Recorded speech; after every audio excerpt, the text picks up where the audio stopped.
नमस्कार, बहुत स्वागत है आप सभी का आपके साथ। मैं पल्लवी रविंद्र सिंह। बुलेटिन की शुरुआत करेंगे जयपुर से आ रही बड़ी खबर के साथ। बताया जा रहा है कि जेडीए विधायक बाल मुकुंद आचार्य पहुंच चुके हैं।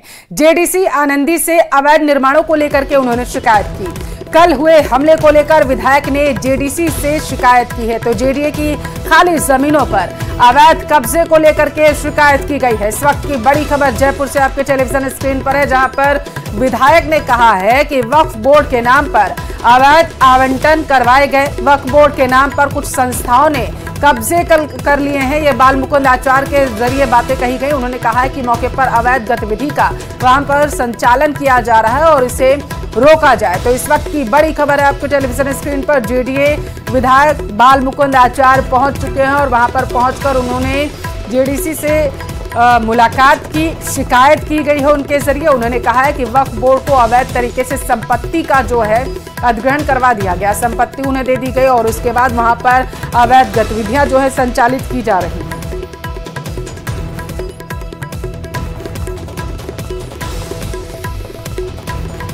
तो जयपुर से इस वक्त की बड़ी खबर है आपके टेलीविजन स्क्रीन पर। आपकी जानकारी के लिए आपको बताते चले कि लगातार अपने बयानों को लेकर के विधायक बाल मुकुंद आचार्य चर्चा में बने हुए हैं। बीते दिन भी उन्होंने वक्फ बोर्ड को लेकर के बयान दिया था, जिस पर विवाद हुआ था और अब आपको सुनवाते हैं उन्होंने क्या कुछ कहा।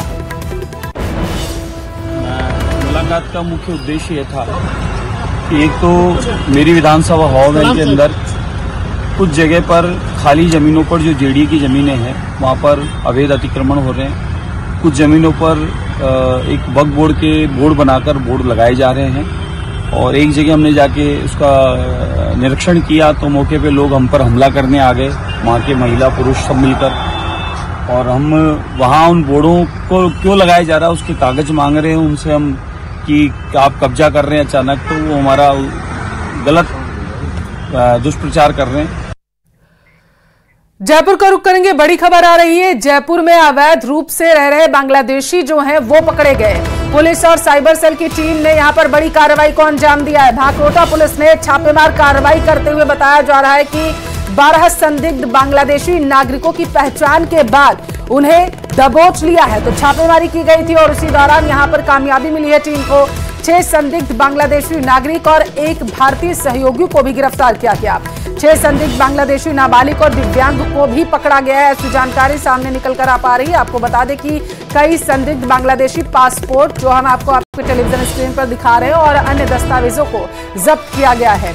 बांग्लादेशी नागरिकों से पुलिस ने फर्जी दस्तावेज भी जब्त कर लिए हैं, बरामद किए गए हैं। तो इन 6 नाबालिगों को देखभाल CWC और शिशु गृह में दाखिल करवा दिया गया है ताकि वहां पर अब इनसे पूछताछ की जाएगी, क्योंकि नाबालिगों को भी कुछ संदिग्ध मानते हुए दबोचा गया।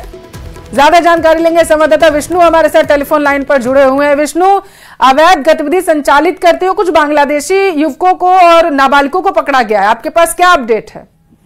देखिए, जयपुर में वेस्ट जिले के जो पुलिस है उनको एक इनपुट मिला था बांग्लादेश से और कुछ गोपनीय सूचनाएं मिल रही थी कि कुछ बांग्लादेशी अवैध तरीके से जयपुर के अजमेर रोड पर भाकोटा इलाके में रह रहे हैं। और इसी के बाद में पुलिस ने बड़ी कार्रवाई की और कार्रवाई को अंजाम देते हुए 12 जनों को पकड़ा, जिनमें 6 नाबालिग और 6 बालिग है। 6 सभी बालिग बांग्लादेश को गिरफ्तार किया गया और उनके पास से जो पासपोर्ट और कई अन्य दस्तावेज मिले उसके आधार पर ये सामने आया कि इन सभी ने अपनी आईडी यानी अपनी पहचान, नाम, पते वगैरह सब भारत में रहकर के भारत के रूप बना रखे थे।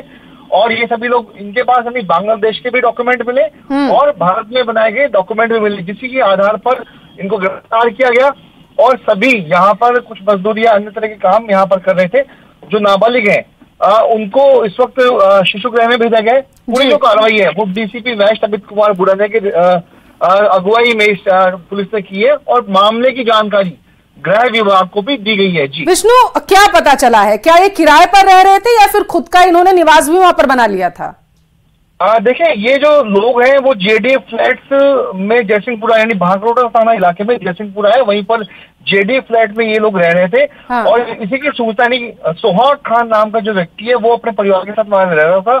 इसी कड़ी में जो उसकी बहन शबनम और जो अन्य लोग हैं उनको पुलिस ने आइडेंटिफाई किया। सुहाग खान को, शबाना को, सबको आइडेंटिफाई करने के बाद ये कार्रवाई की गई है। जी, आसपास पूछताछ की क्या पुलिस ने? पता चला कि आखिर ये कब से वहां पर रह रहे थे, क्योंकि ये मसला बेहद गंभीर है विष्णु। देखिए बिल्कुल ये सभी बांग्लादेशी अपनी पहचान छुपाते हुए भारत में एंट्री करते हैं और उसके बाद जयपुर में लंबे समय से यहाँ पे रह रहे थे। सबसे बड़ी बात है कि आधार कार्ड, आयुष्मान कार्ड, जो कई सारे जो दस्तावेज, जो भारतीय दस्तावेज है, वो इन लोगों ने बना लिए। तो पुलिस ने इस पूरे मामले में एक अन्य भारतीय व्यक्ति को भी गिरफ्तार किया है जो लोकल रहने वाला है, और उसने ही इनको सहयोग ठहराने में सहयोग किया। अब पुलिस ये जांच कर रही है कि आखिरकार किन लोगों की मिलीभगत से इन बांग्लादेशियों को अवैध रूप से छिपाते हुए और फर्जी भारतीय नागरिक के डॉक्यूमेंट बनाए गए, उन तक पहुंचने का काम पुलिस करेगी। और इसी की monitoring DCP waste Amit Kumar Budania, उसके अलावा एडिशनल डीसीपी आलोक सिंघल कर रहे हैं। जी ठीक है, बहुत शुक्रिया विष्णु तमाम जानकारी पहुंचाने के लिए। बांग्लादेशी थी, उसका एक इनपुट हमें प्राप्त हुआ कि वो कुछ दिन पहले बागरोटा थाना इलाके में रहकर गई। उसके साथ में इन्हीं लोगों ने जो यहाँ पर अवैध रूप से संभवतः भारतीय बन के रह रहे हैं, वो मूलतः बांग्लादेशी हैं, उन्होंने कोई धोखाधड़ी, लूट जैसा करते कार्य किया। वो महिला वापस बांग्लादेश ली गई, वहाँ की पुलिस को जाकर उससे सूचना दी, वो तकनीकी इनपुट हम लोगों को प्राप्त हुआ। उसके बाद में जैसे इस इनपुट को डेवलप किया गया तो ये पता चला कि सुहाग खान नाम का एक व्यक्ति है और उसके कई सारे लोग जो उसके जानकार हैं, वो संभवतः यहाँ भारतीय उन्होंने दस्तावेज बना लिए। गैंगस्टर लॉरेंस बिश्नोई को क्षत्रिय कर्णी सेना परिवार की धमकी के बाद बिश्नोई समाज लॉरेंस के समर्थन में उतर आया है। बिश्नोई टाइगर फोर्स ने लॉरेंस के लिए सड़कों पर उतरने का ऐलान कर दिया। साथ ही कहा है कि बिश्नोई समाज शिकारियों, जिहादियों और राष्ट्र विरोधियों के खिलाफ लड़ाई लगातार लड़ता रहेगा।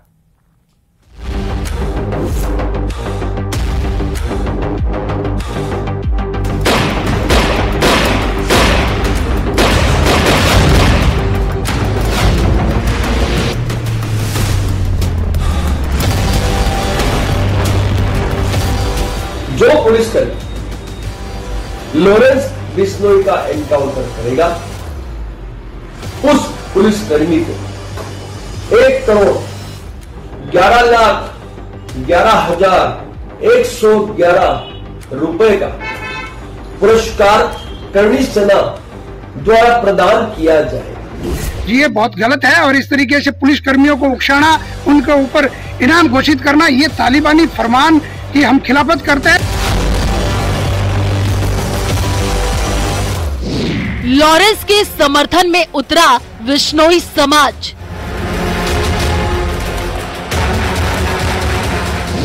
एनकाउंटर पर बिश्नोई समाज की चेतावनी।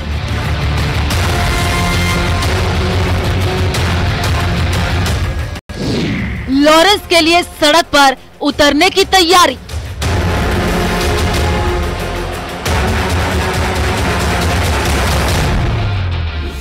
एक तरफ गैंगस्टर के एनकाउंटर के लिए इनाम का ऐलान, तो दूसरी तरफ लॉरेंस के समर्थन में सड़क पर उतरकर प्रदर्शन की चेतावनी।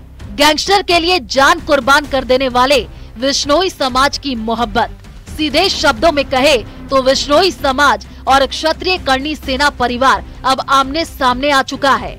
गैंगस्टर लॉरेंस बिश्नोई को क्षत्रिय कर्णी सेना परिवार की धमकी मिलने के बाद बिश्नोई समाज ने साफ शब्दों में ऐलान कर दिया है कि बिश्नोई समाज का बच्चा लॉरेंस के साथ है। धमकी के बाद उसे सुरक्षा देने की मांग की जा रही है। वहीं राज सिंह शेखावत के खिलाफ कार्रवाई की मांग हो रही है। 26 साल से कानूनी लड़ाई लड़ते हुए समाज आ रहा है और उसमें उन्होंने कोई बात करती है उसको इतना मुद्दा बनाकर जिस तरीके की बात कर रही है, ये बहुत गलत है। और इस तरीके से पुलिस कर्मियों को उकसाना, उनके ऊपर इनाम घोषित करना, ये तालिबानी फरमान की हम खिलाफत करते हैं। अगर कानूनी रूप से लॉरेंस का संरक्षण होना चाहिए और अगर नहीं हुआ, बिश्नोई समाज सड़कों पर उतरेगा। एक एक बिश्नोई का बंदा लॉरेंस की जो है समर्थन में उतर के उसकी जो है उसकी पैरवी करेगा और उसको आजाद करवाने की जो अपनी कानूनी भी लड़ाई लड़ेगा। आने वाले समय में बिश्नोई समाज सक्षम है। दरअसल मंगलवार को गुजरात में क्षत्रिय कर्णी सेना के राष्ट्रीय अध्यक्ष डॉक्टर राज शेखावत ने लॉरेंस बिश्नोई के एनकाउंटर के लिए करीब 1.25 करोड़ रुपए देने का ऐलान किया था।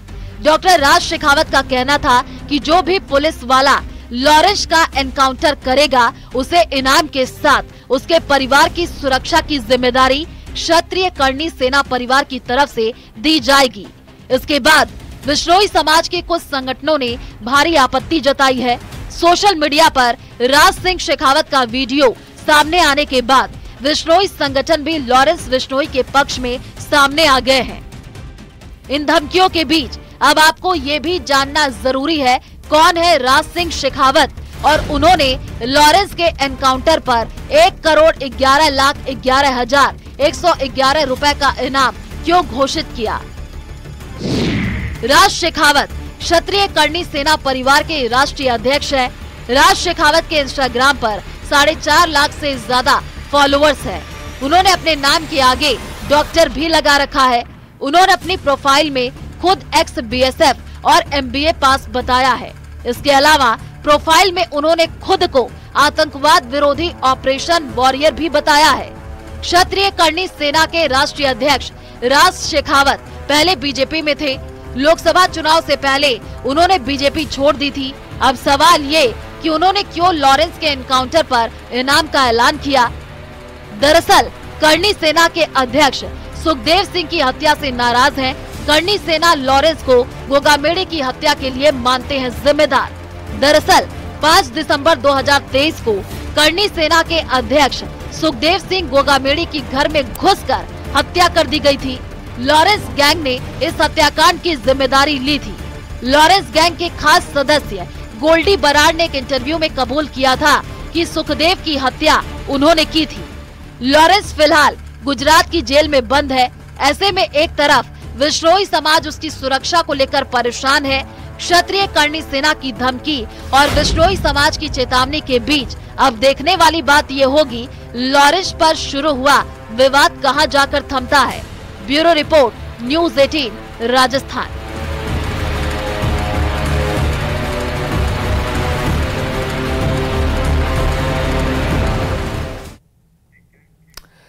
दिल्ली NCR के साथ अब प्रदेश की आबोहवा भी खराब हो रही है। हर दिन प्रदूषण गिर रहा है और लोगों का जीना मुहाल हो रहा है। प्रदेश के हनुमानगढ़ का AQI खराब श्रेणी तक पहुंच चुका है। ऐसे में आपके शहर का AQI आखिर क्या है, रिपोर्ट में देखिए।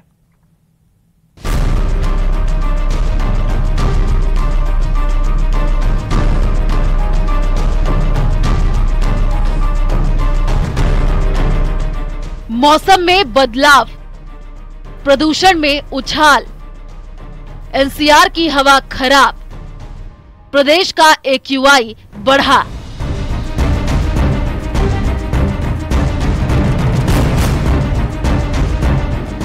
ये कोहरा नहीं है, प्रदूषण है।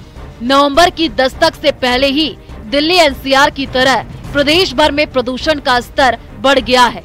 इस साल अच्छे मॉनसून के कारण अक्टूबर की शुरुआत में प्रदूषण काफी कम था, लेकिन ठंड की दस्तक पर दिवाली से पहले ही प्रदूषण कई जगह दोगुना तो कई जगह 1.5 गुना ज्यादा बढ़ गया है। एक तरफ सर्दी का आगमन और दूसरी तरफ किसानों की जलाई पराली। पंजाब और हरियाणा से प्रदूषण अब राजस्थान का रुख करने लगा है और राजस्थान के कई शहरों में जो AQI का पैमाना है वो 100 से बाहर जाकर के खतरे के निशान तक पहुंचने लगा है। राजधानी जयपुर में जो एयर क्वालिटी इंडेक्स है वो 150 को पार करने लगा। आप देख सकते हैं कि शहर जयपुर के ऊपर जिस तरह से प्रदूषण की चादर छाई हुई है, इसमें आपको साफ नजर आएगा कि इसका सीधा असर लोगों की सेहत पर पड़ने वाला है। जब सर्दी की शुरुआत होती है तो ऐसे मौसम में प्रदूषण में इजाफा होता है। यहाँ पर फॉग और जो स्मोक होता है दोनों मिलकर के यहाँ पर स्मोक का निर्माण करते हैं और धुएं से और कोहरे से ये जो प्रदूषण है और बढ़ता चला जाता है। जिससे प्रदेश भर में प्रदूषण नियंत्रण मंडल को कंटिन्यूअस एयर मॉनिटरिंग सिस्टम में सामने आया कि ठंड की दस्तक के साथ ही 2 दिन से प्रदूषण बढ़ रहा है। इसमें कई जगह ठंड के साथ निर्माण, पराली जलाने जैसे स्थानीय कारण भी हैं। इससे लगातार प्रदूषण का स्तर बढ़ता जा रहा है। सभी स्टेक होल्डर को बुलाया, जैसे नगर निगम है, PWD है, पुलिस है, ट्रैफिक है। ये तो इसमें क्योंकि इसमें स्टडी में ये आया कि किस सेक्टर द्वारा कितना प्रदूषण उस शहरों में पाया जाता है, ताकि अपना जिम्मेदारी भी हमने तय करके काम कर सकते हैं। क्योंकि प्रदूषण किसी शहर में होता है, एक सिंगल सोर्स में नहीं होता है, कई सोर्सेज है, उसके माध्यम से कलेक्टिवली पाया जाता है, तब जाकर उसका एयर क्वालिटी इंडेक्स बहुत बढ़ता है। ये तो इसलिए ये स्टडी के माध्यम से हमको पता चला कि किस सेक्टर के द्वारा कितना प्रदूषण मिलता है और उसका नियंत्रण करने के लिए क्या अपने पास सॉल्यूशन है। ये सभी इसमें डिसीजन निर्णय इसमें किया गया। प्रदूषण नियंत्रण मंडल की ओर से प्रदेश में सभी 33 जिलों सहित नए घोषित जिलों में खास स्थानों पर गहन मॉनिटरिंग की जा रही है, लेकिन वायु प्रदूषण के लाइव आंकड़ों से अंदाजा लगाया जा सकता है कि हालात सामान्य के मुकाबले बेहद खराब है। ऐसे में स्वास्थ्य विभाग और प्रदूषण नियंत्रण मंडल की हेल्थ एडवाइजरी पर अमल करना काफी जरूरी है। हनुमानगढ़ में AQI 280 से बढ़कर 296 पहुंच गया। श्री गंगानगर में AQI 220 से बढ़कर 239 पहुंच गया। भिवाड़ी में AQI 216 से बढ़कर 250 पहुंच गया। जयपुर में AQI 141 से बढ़कर 161 पहुंच गया। बीकानेर में AQI 190 से बढ़कर 220 पहुंच गया। टोंक में AQI 180 से बढ़कर के 208 पहुंचा। उदयपुर में AQI 80 से बढ़कर 103 पहुंचा। करौली में AQI 150 से बढ़कर 185 पहुंच गया।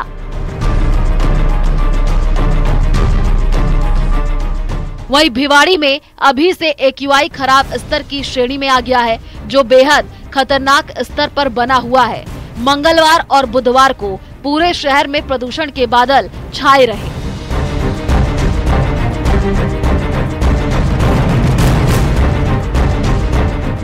पोस्ट कोविड प्रॉब्लम से जूझ रहे हैं लोग, सांस संबंधी परेशानी वाले लोग, कमजोर फेफड़े वाले लोग, दिल की बीमारी से जूझ रहे लोग, गर्भवती महिलाएं, बीमार बुजुर्ग आउटडोर एक्टिविटी से बचना चाहिए।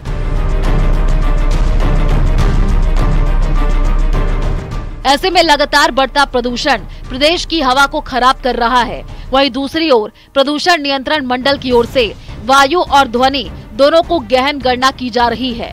प्रदूषण नियंत्रण मंडल मामले में सभी जिम्मेदारों विभागों के साथ सामंजस्य बना करके काम कर रहा है, ताकि इस दिशा में काम किया जा सके। Bureau report, news 18 Rajasthan.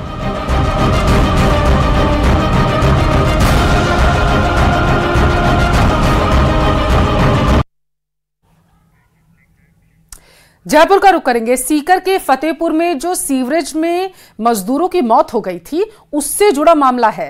राज्य मानव अधिकार आयोग ने पूरे मामले को गंभीरता से ले लिया है। जानकारी ये है कि आयोग ने सीकर और कोटा में हुए हादसों पर नोटिस जारी कर दिया। सामाजिक अधिकारिता सचिव सीकर, कोटा के कलेक्टर को नोटिस दिया गया। फतेहपुर में सीवर चैम्बर में जहरीली गैस से 3 लोगों की बताते चले मौत हो गई थी। नोटिस में वारिसों को उचित मुआवजा देने की बात जो है वो कही गई है। पूरे मामले की रिपोर्ट 27 नवंबर तक भिजवाने का निर्देश भी दे दिया गया। तो वहीं 10 दिसंबर को मामले की सुनवाई भी होनी है। तो बड़ी खबर आपके टेलीविजन स्क्रीन पर बताते चले, बीते दिनों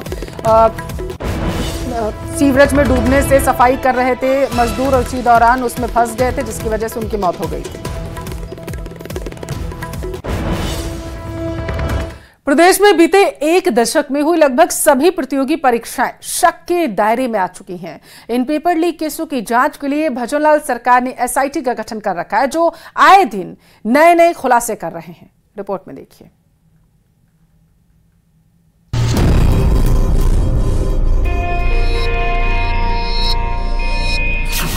प्रदेश में एक और फर्जीवाड़ा, मतलब यहां भी नहीं छोड़ा।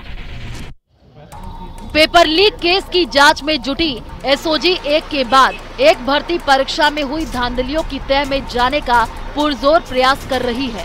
इसी कड़ी में SOG ने सब इंस्पेक्टर भर्ती परीक्षा केस के बाद EO भर्ती परीक्षा पेपर लीक केस की जड़ें खोदने शुरू कर दी है। भर्ती परीक्षा से पहले पेपर लीक का खुलासा, RPSC की एक गोपनीय शिकायत बनी खुलासे का आधार। RPSC ने चयनित अभ्यर्थियों की पात्रता जांच करवाई तो हुआ शक। सामान्य ज्ञान के आसान प्रश्नों का भी जवाब नहीं दे पाए थे अभ्यर्थी। शक होने पर RPSC के सचिव ने SOG को भेजी गोपनीय रिपोर्ट। SOG अधिकारियों के मुताबिक इसके लिए SOG की टीमों ने शनिवार को प्रदेश भर में 30 जगह छापेमारी कर 28 लोगों को हिरासत में ले लिया। उनसे पूछताछ के बाद SOG ने 17 आरोपियों को गिरफ्तार किया। इनमें 12 अभ्यर्थी और 5 उनके सहयोगी शामिल हैं। दरअसल आरपीएससी के द्वारा 14 मई 2023 को ईओ भर्ती परीक्षा करवाई गई थी, जिसमें सफल अभ्यर्थियों की पात्रता की जांच करने के लिए काउंसलिंग भी करवाई गई। और उस काउंसलिंग के दौरान सामने आया कि कुछ अभ्यर्थी ऐसे थे जिन्हें सामान्य ज्ञान का भी नॉलेज नहीं था। वहीं आरपीएससी का शक और तब गहरा गया जबकि नागौर के ही एक जिले के और एक गाँव के रहने वाले 6 अभ्यर्थी इस पात्रता की जाँच में संदिग्ध पाए गए, जिसकी सूचना आरपीएससी ने एक गोपनीय रिपोर्ट बना करके एसओजी को भेजी। एसओजी ने रविवार को उन सभी को अवकाशकालीन कोर्ट में पेश कर 5 दिन की रिमांड पर लिया है। आरोपियों से पूछताछ में जुटे एसओजी ने बताया कि तुलछाराम कालेर और उसके साथियों ने मिलकर राजस्व अधिकारी ग्रेड 2 और अधिशासी अधिकारी वर्ग 4 प्रतियोगी परीक्षा 2022 में परीक्षा से पहले ही पेपर प्राप्त कर ब्लूटूथ के जरिए नकल करवाई थी। आरपीएससी के सचिव से मिली शिकायत के बाद में एसओजी ने जब ईओ भर्ती परीक्षा की जांच शुरू की तो सामने आया कि ब्लूटूथ गैंग के नाम से मशहूर तुलछाराम कालेर और पौरव कालेर ने मिलकर के अपनी गैंग के माध्यम से इस पेपर को खरीदा था और इसी पेपर को लाखों रुपए वसूल करके अभ्यर्थियों को बेचा गया। एसओजी को उम्मीद है अभी कार्रवाई लंबी चलेगी। कई और फर्जी और डमी अभ्यर्थियों के साथ दलालों पर शिकंजा कस सकता है। एसओजी की इस कार्रवाई से अब ईओ भर्ती परीक्षा में फर्जीवाड़ा कर शामिल हुए अभ्यर्थियों की सांसें फूलने लगी है। इसके पीछे वजह एसओजी की थानेदार भर्ती परीक्षा में की गई सख्त कार्रवाई है। आपको बताते चले, एसओजी सब इंस्पेक्टर भर्ती परीक्षा केस में अब तक 4 दर्जन से ज्यादा नकलची ट्रेनी थानेदारों को ट्रेनिंग सेंटर से उठाकर जेलों में ठूस चुकी है। उसके बाद इस परीक्षा को रद्द करने की मांग तेजी से उठ रही है। न्यूज़ 18 राजस्थान के लिए जयपुर से विष्णु शर्मा की रिपोर्ट। राजस्थान कर्मचारी चयन बोर्ड की तरफ से समान पात्रता परीक्षा सीनियर सेकेंडरी लेवल का आयोजन 22 अक्टूबर से 24 अक्टूबर तक किया जा रहा है और इन 3 दिन में रोज ये परीक्षा 2 पारियों में यानी कि कुल 6 पारियों में आयोजित हो रही है। लेकिन इस बीच ऐसी तस्वीरें सामने आई जो हैरान करने के साथ परेशान कर रही।